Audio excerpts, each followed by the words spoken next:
Baik, Assalamualaikum warahmatullahi wabarakatuh.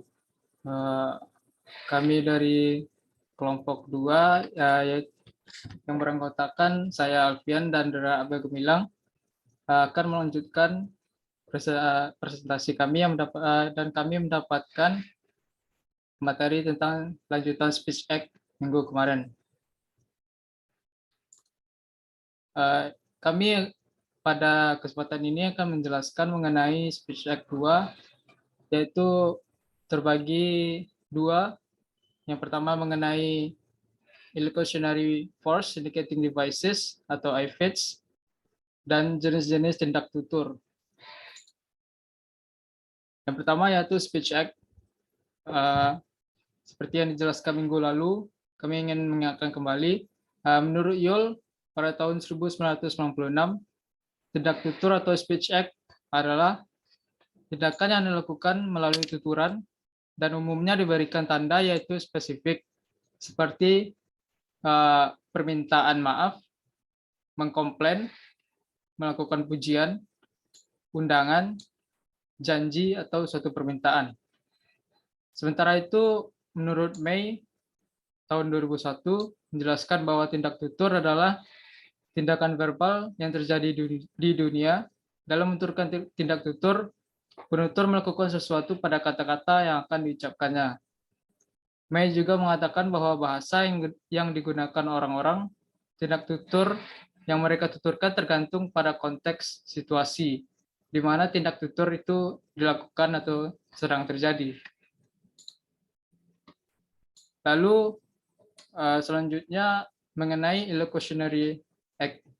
Illusionary act indicating devices, illusionary force indicating devices, menurut Yole tahun 1996 menjelaskan bahwa IFID adalah sebuah ekspresi yang memiliki peran untuk verba atau suatu kata kerja dalam satu kalimat yang dengan tegas menyebutkan bahwa tindak ilokusi yang dilakukan verba tersebut disebut sebagai verba performatif. Ini berarti bahwa dengan kekuatan dari ilokusi akan membuat pendengar lebih mudah memahami suatu tuturan. Yole juga menambahkan bahwa illusionary force indicating device atau IFID ini merupakan sebuah alat yang digunakan oleh penutur agar maksud dari penutur tersebut dapat tersampaikan. Jadi mitra tutur dapat memahami maksud dari penutur. Lalu Searle mengklasifikasikan beberapa komponen dalam menemukan kekuatan ilokusi di dalam kajian IFID, yaitu susunan kata, penekatan kata, intonasi kontur, tanda baca, mood, kata kerja, dan kata kerja performatif. Yang pertama yaitu susunan kata atau word order. Searle pada tahun 1987 menjelaskan bahwa susunan kata merupakan cara bagaimana kata-kata disusun dalam sebuah urutan atau konstruksi yang lebih kecil. Lalu mengenai penekanan atau stres, Searle berpendapat bahwa stres atau penekanan merupakan tingkat penekanan yang diberikan pada suatu suku kata dalam tuturan yang memiliki fungsi memberikan perbedaan derajat penekanan atau kontras dalam baris kalimat. Lalu intonasi kontur, menurut Searle, intonasi kontur adalah sebuah rangkaian karakteristik dari tingkatan nada musik yang membantu membedakan antara pertanyaan, pernyataan, dan bentuk-bentuk tuturan di dalam sebuah bahasa. Lalu ada tanda baca atau punctuation. Searle juga menjelaskan bahwa tanda baca digunakan sebagai tanda di dalam sebuah kalimat. Jenis-jenis tanda baca yaitu tanda titik, tanda koma, titik koma, apostrof, tanda hubung, tanda kurung, dan tanda seru. Tanda-tanda ini digunakan sebagai tanda seperti tanda titik untuk berhenti, tanda koma untuk berhenti sejenak. Lalu ada mood kata kerja atau the mood of the verb. Searle menerangkan bahwa mood dari kata kerja merupakan sebuah klasifikasi yang mengindikasikan sikap dari seorang pembicaranya. Terdapat 3 jenis mood di dalam kata kerja ini, yaitu imperatif, subjunktif, dan indikatif. Lalu yang terakhir yaitu kata kerja performatif atau performative verb. Menurut Searle, kata kerja performatif adalah kata kerja yang menamai implementasinya sendiri. Dengan kata lain, dengan menggunakan kata kerja performatif, penutur melakukan apa yang mereka gambarkan hanya dengan mengucapkan kata kerja tersebut.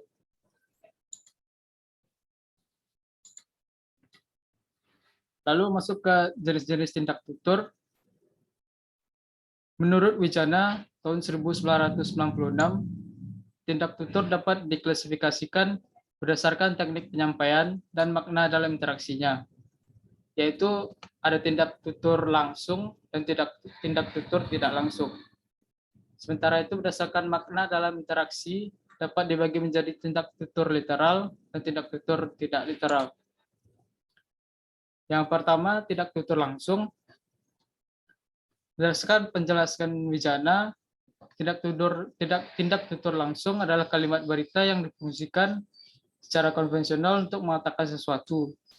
Kalimat tanya untuk bertanya dan kalimat perintah untuk perintah, mengajak dan kalimat perintah untuk penyuruh, mengajak dan memohon.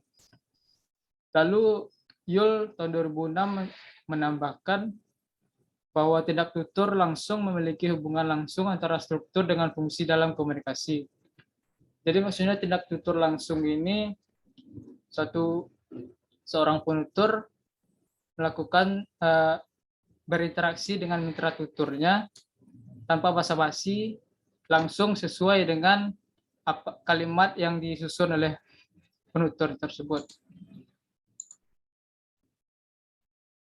Lalu Yule tahun 1996 dan PC 1999 membagi tindak tutur langsung menjadi 5 fungsi umum, yaitu perintah atau command, suruhan atau order, permintaan atau request, peringatan atau warning, dan saran atau suggestion. Yang pertama yaitu mengenai perintah atau command.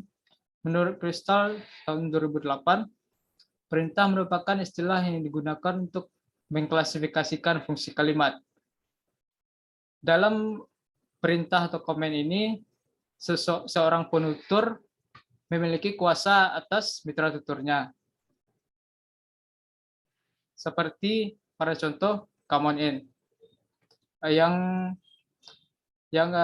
lebih bisa dikatakan lebih sopan. Lalu yang kedua adalah perintah atau order. Bentuk perintah atau order adalah di mana penutur menyuruh mitra tutur untuk melakukan atau melarang melakukan sesuatu tanpa memiliki otoritas tersendiri.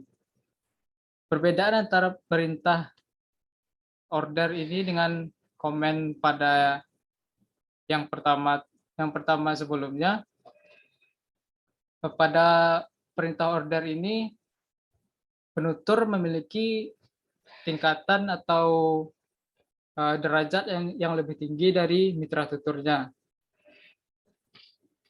atau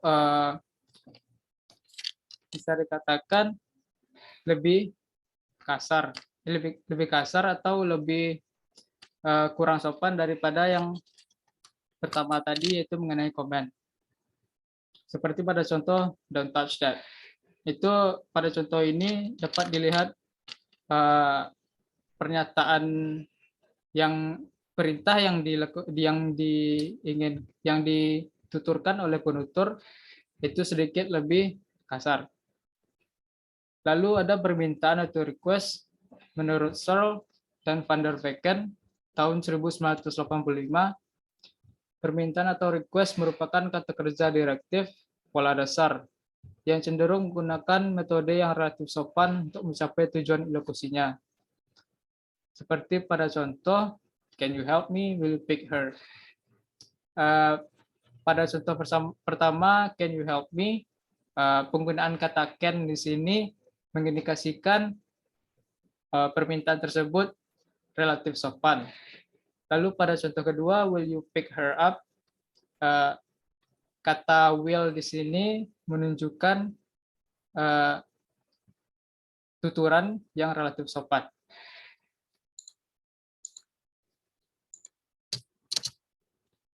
Lalu ada peringatan atau warning.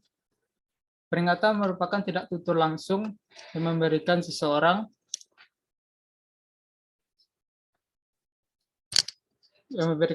peringatan secara tegas mengenai tindakan mereka. Sir pada tahun 1979 menjelaskan bahwa memberi peringatan dan menasihati merupakan bentuk pemberitahuan mengenai tindakan yang seharusnya dilakukan dan tindakan yang sebaiknya tidak dilakukan. Contoh pada konteks ini, pada saat suatu tur, seorang tour guide memberikan peringatan kepada yang di guide-nya, yaitu you will get lost if you go in those woods.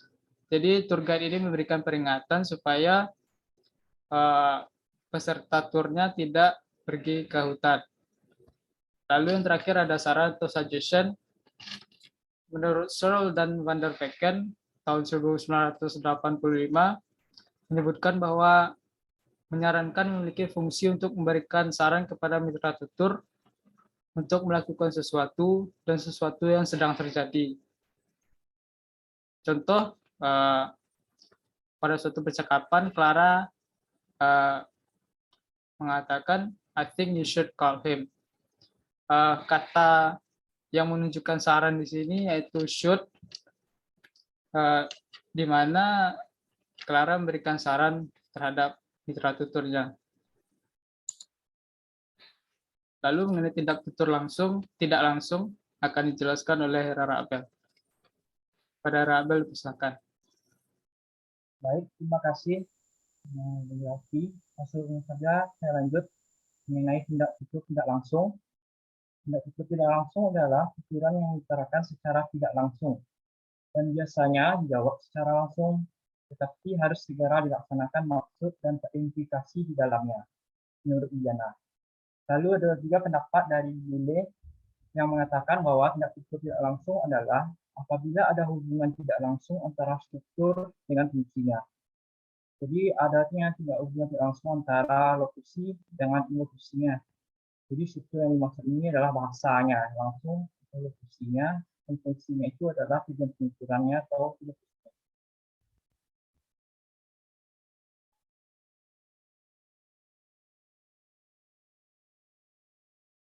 Berikutnya. Lalu dapat kita lihat contohnya yang tidak langsung itu, apa kamu punya teman yang melihara burung? Itu adalah kalimat yang dimana konteksnya seorang ayah yang menyatakan atau menunjukkan kepada seorang anaknya yang penasaran mengapa dia tiba-tiba menjadi seekor burung. Maka ayah itu ingin mengetahui dari anak itu apa konteks atau dari yang situasi yang terjadi tersebut. Ini makanya secara tidak langsung. Berikutnya. Lalu ada tindak tutur literal. Literal di sini yang dimaksud itu adalah bukan yang secara tertulis. Jadi tutur literal yang dimaksudnya di sini itu adalah yang sesuai dengan apa yang susunnya dan sesuai dengan apa strukturnya. Jadi apa yang mau dicapai yang dimaksudnya itu sama dengan strukturnya. Di contohnya ini, wah kamu wangi sekali. Jadi maksud dari penutur itu memang benar-benar dia mengatakan itu wangi. Berikutnya, yang tidak literal ini sudah kebalikan dari yang tadi. Dia memiliki maksud lain daripada strukturnya atau lokusinya. Lokusinya itu, wah kamu wangi sekali. Sedangkan lokusi yang dimaksud itu adalah seperti sejenis sarkasme atau pernyataan yang menyindir. Jadi penuturnya ini menyindir orang tersebut. Wow. Berikutnya. Lalu ada tindak tutur langsung literal yang disampaikan di Jana itu yang digunakan untuk mengekspresikan atau memberitahukan sebuah pernyataan. membuat pernyataan. Lalu ada pernyataan dari Yule, whenever there's a direct relationship between a structure, ya, structure and a function, we have a direct stack. Jadi struktur fungsinya sesuai dengan functionnya, jadi fungsinya. Lalu ada just delay yang mengatakan bahwa makna harafiah atau makna literal dari sebuah kalimat tergantung dari latar belakang asumsi atau yang saja sering disebut peranggapan luar konteks dari kata tersebut.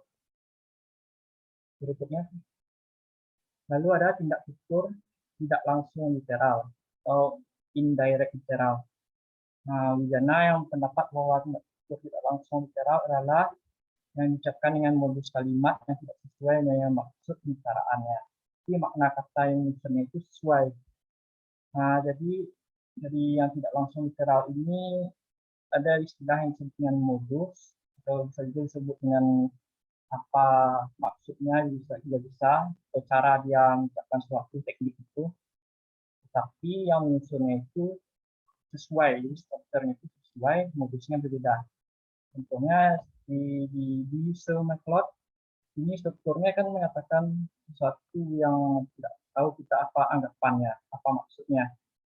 Namun kalau kita lihat penjelasannya di bawah, kita paham bahwa orang tersebut maksud dari penuturnya tersebut, ilustrasi penuturnya tersebut itu marah.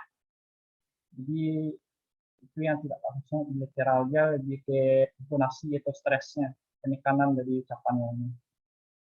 Berikutnya, Pi. Lalu ada namanya tindak tutur langsung tidak literal. Yang ini masih menggunakan istilah dari Wijana, itu ada modus, yang dimana yang penyusunnya itu tidak memiliki makna yang sama dengan maksud penyusunnya. Jadi susunan tersebut tidak sama dengan lokusinya. Lokusinya tersebut tidak searah dengan lokusinya. Contohnya ada suaramu bagus kok. Ternyata maksud dari penutur tersebut kepada mitra tuturnya dia menyindir. Ada sarkasme. Maksudnya suaranya itu tidak bagus. Jadi itu maksud tidak literal, langsung direct tidak literal. Kalau makan dia kelihatan sopan, bisa saja maksudnya itu menyuruh lawan untuk sopan agar makan terlihat lebih sopan maksudnya.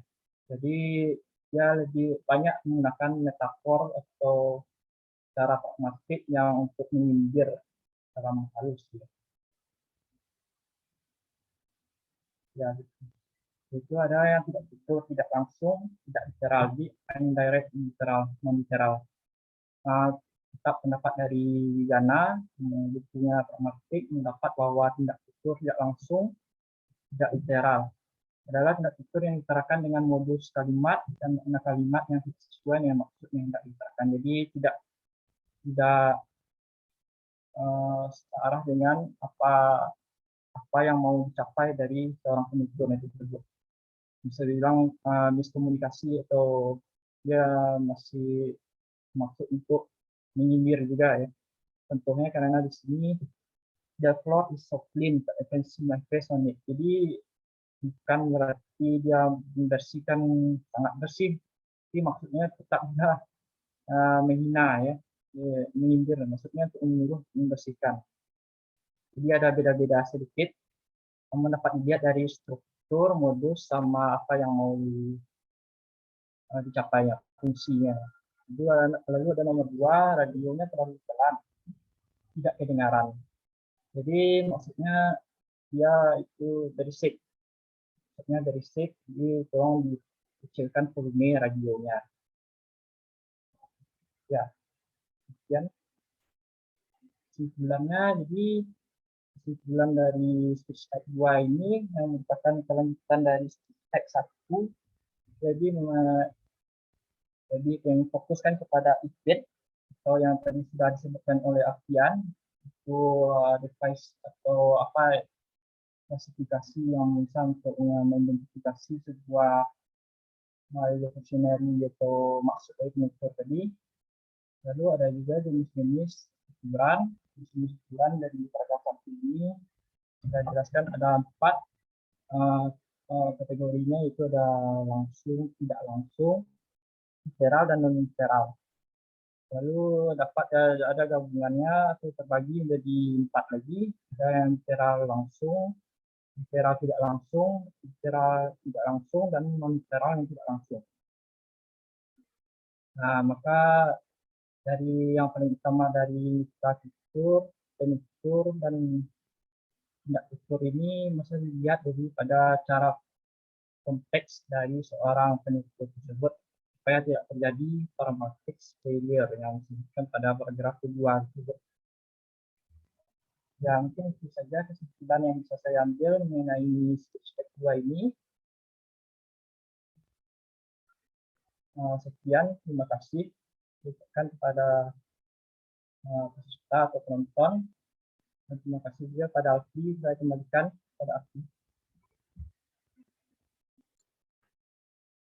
Baik, terima kasih Apel. Sekian presentasi dari kelompok 2 mengenai Speech Act 2 yaitu AI Fit dan jenis-jenis Speech Act. Jika teman-teman ada pertanyaan atau memiliki saran, dapat didiskusikan pada saat kelas berlangsung. Sekian dari kami. Assalamualaikum warahmatullahi wabarakatuh.